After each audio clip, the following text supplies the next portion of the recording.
So, thanks to God, I mean, things are changing. Right now, when we look at the hot topics in the engineering area, one of the concepts that we see is the sustainability. People are realizing that we really gave a huge damage to ourselves with this perspective by just only focusing on how can I make more money, how can I dominate over nature or other people. And another important hot topic that we see in the engineering area is the environmental issues. I mean, right now there are so many regulations, there are so many pressures on the companies and on the state agencies. And from all of these, we understand that actually we are all meeting at the reality that, I mean, we cannot continue in this way. So, first, of course, the state, the countries, the governments should control the private companies on this issue, because we know that unfortunately ethical values are missing from our society in a significant manner. So this is a very big problem. So first of all, states, governments should control these issues. Other than that, we really need to concentrate on educating maybe not only engineers, also the decision makers on these issues. Because I mean, what we are dealing with right now is really serious issues. We are really damaging in reality ourselves. When we look at the discussions on sustainability, they are saying that pay it now or pay it later, and fix it right now or pay money later to fix it. So those are some of the important topics actually going on all over the world. So I believe that actually things are changing, and we really need to have the balance between how much you will get profit as money and what kind of effect you are having on the nature. So. Thank you. Yes, sir. Two short questions. One for Professor Yildirim and the other question to Professor Goldman. Very short question. All right. So the first question is, you said that Fethullah Gulen is promoting activism and is against the man in seclusion. What does this mean? Because you can be both, and in favor of activism and in favor of man in seclusion.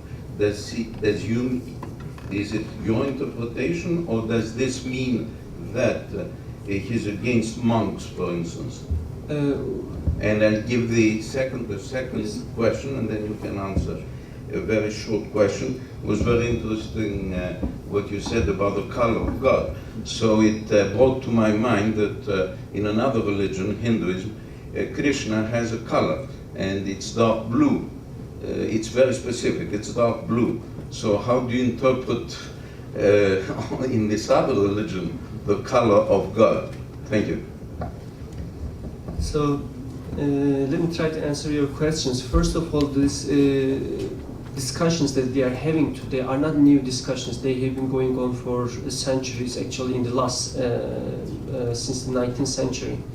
And the issue that we see is that in the Islam, and especially in Islamic Christianity, we have this concept of seclusion. Okay, go away from society and concentrate on your relation with God, as you see in the monks or as we see in Sufis.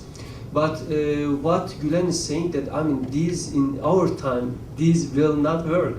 I mean, and we see actually very clearly in his teachings and also the things that he is emphasizing, that he is highlighting. He says that go and participate in the society, and he highlights the concept of serving people, serving God's creatures is like a prayer, as I mentioned in my presentation. So the way we understand religion, the way we understand globalization in this century is different, and that's very clear in the teachings of Fethullah Gulen. And he says that we cannot do this right now. We cannot live in seclusion, because I mean, if you are a pious person, you have high ethical values, you are responsible.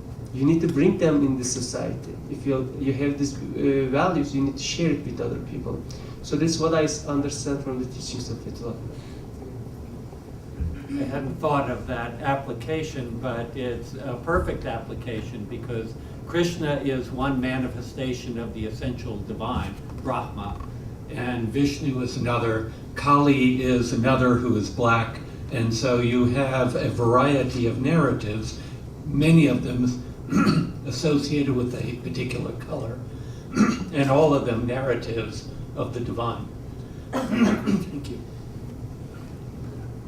Yes, sir. I've also got two questions, one to Professor Yildirim and other to Professor Bodman, and I'm following up on Professor Kitsikis. So my first question to Professor Yildirim is, for dreaming for a better world, you need also political clout. So what is the strategy of Fethullah Gulen's movement to increase its clout vis-a-vis the political domain, especially in this unipolar world, where our voices are being raised but not being heard and not being acted upon. So the engineers are notorious for their political impotency. We know right from Einstein, and we know from Oppenheimer when he said that he had created a Vishnu, or he created a monster. He was the father of the atom bomb, real father of the atom bomb, and he said he created Vishnu and he doesn't know how to control it. He was acting upon the orders of the political elite who were directing him to do that.